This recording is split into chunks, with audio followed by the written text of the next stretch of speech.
voyais ce qui était attendu de moi, mais ça me plaisait pas. Je n'étais pas là parce qu'il y avait trop de moi. Je trouve ça hyper injuste qu'on me dise ça, quoi. Ouais, t'as de la chance. Nous, les garçons, on a une dette comportementale historique envers les femmes, encore bien pire que l'histoire de l'esclavage. Ma victoire, je pense, c'est qu'il a jamais réussi à posséder mon corps, j'ai envie de dire.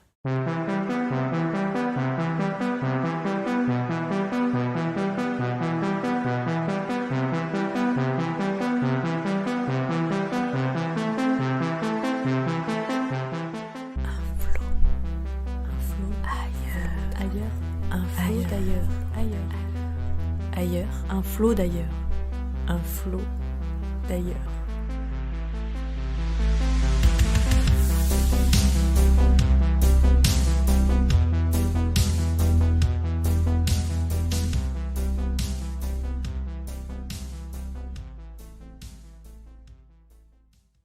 Épisode 12.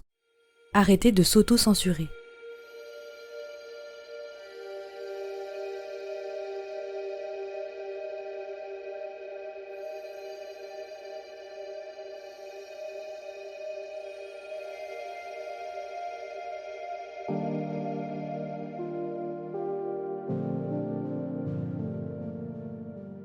J'ai laissé mon corps face à son reflet. Bon alors techniquement, là je suis plutôt dos à mon reflet, mais dans la vie j'ai plus l'habitude d'être face à lui. Depuis toute petite, je suis confrontée au miroir de la salle de danse. C'est là que j'ai laissé mon corps, mais c'est aussi là que je l'ai retrouvé et que je suis en train de me réconcilier avec lui, parce que c'est un long processus. Il y avait une époque où mon reflet était devenu insupportable. Je faisais tout pour éviter de croiser mon propre regard dans la glace. Comme si j'étais coupable d'un truc. Mais de quoi? D'exister, peut-être. J'ai jamais eu le corps d'une danseuse comme on l'entend. Pourtant, c'est pas faute d'avoir essayé. J'étais pas assez souple, j'ai pas assez dents dehors, pas assez d'équilibre. Globalement, je ne suis pas assez. Et puis après, il y a l'adolescence qui est arrivée, le festival des poils. Alors là, pour le coup, c'est pas qu'il y en avait pas assez, c'est qu'il y en avait trop. Il y a même des fois où je m'empêchais d'aller danser juste parce qu'il y avait un poil qui dépassait. C'est chaud. Et je me maquillais beaucoup aussi pendant une certaine période. Je me tartinais la tronche de fond de teint parce que je voulais à tout prix éviter de croiser mon visage dans le miroir, rouge cramoisi à cause de l'effort. C'était plus fort que moi. On nous enseigne la tolérance envers les autres, à l'école, mais je crois pas qu'on nous donne de leçons de tolérance envers soi-même. Et c'est bien dommage. Après, j'ai la chance d'être bien entourée, mais c'est pas le cas de tout le monde. J'ai cherché à comprendre d'où venait cette intolérance envers moi, envers mon corps, envers mon reflet. Parce qu'il n'y a pas qu'à la danse que je me battais contre mon propre reflet.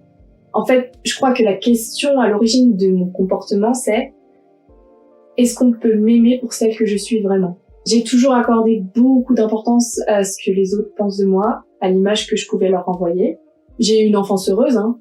Mes parents n'ont jamais mis la pression pour quoi que ce soit. Je me la mettais toute seule.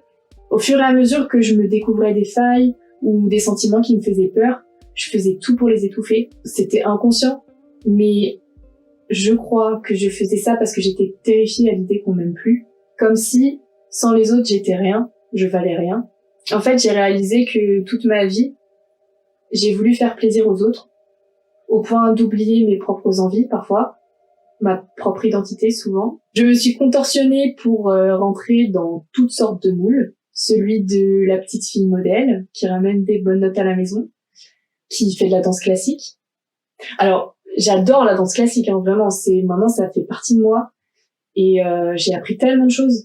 Mais il n'empêche que ça me fait correspondre à un certain modèle. Le moule de la fille qui sourit tout le temps, qui prend soin de son apparence, qui n'a pas une once de violence en elle, et qui vit dans un monde merveilleux avec plein d'amis, de roses et de paillettes. Sauf que dans ce monde, du coup, il n'y avait pas de place pour l'échec, ni de place pour le bruit, et encore moins pour la monstruosité. Tout ce qui serait mal perçu par la société, genre tout ce qui est marginal. Et j'étais plutôt douée pour cacher ce monstre en moi. Celui qui voulait hurler, qui pouvait faire ce qu'il veut, qui pouvait aimer qui il veut, qui pouvait être gentil quand il veut, et surtout qui voulait qu'on lui foute la paix. Sauf que personne dans mon entourage n'a vraiment soupçonné l'existence de ce monstre, parce que j'étais comme un caméléon qui pouvait s'adapter à toutes sortes de décors. Il y a tellement d'attentes dont on n'a pas conscience dans notre société. Et c'est pas que vis-à-vis des femmes, c'est vis-à-vis de tout le monde. J'avais l'impression que grandir, devenir adulte, c'était trouver une case dans laquelle s'insérer.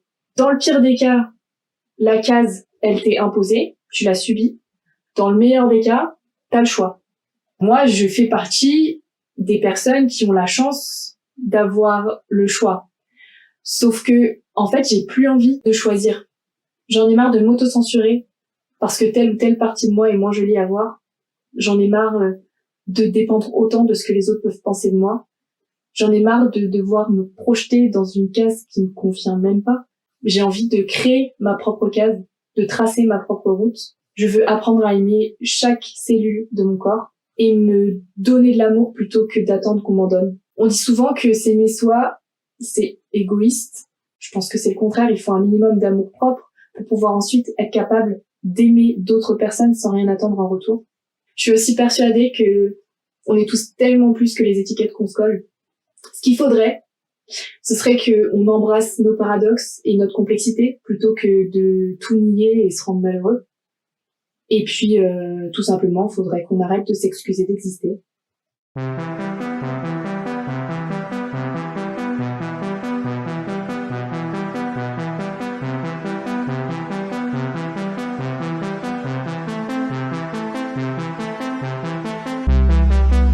Merci d'avoir écouté cet épisode.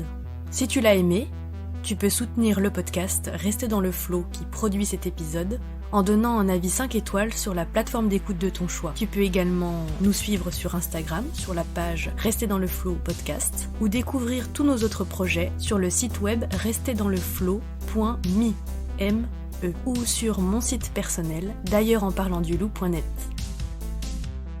Et n'oubliez pas, ailleurs, c'est ici et maintenant.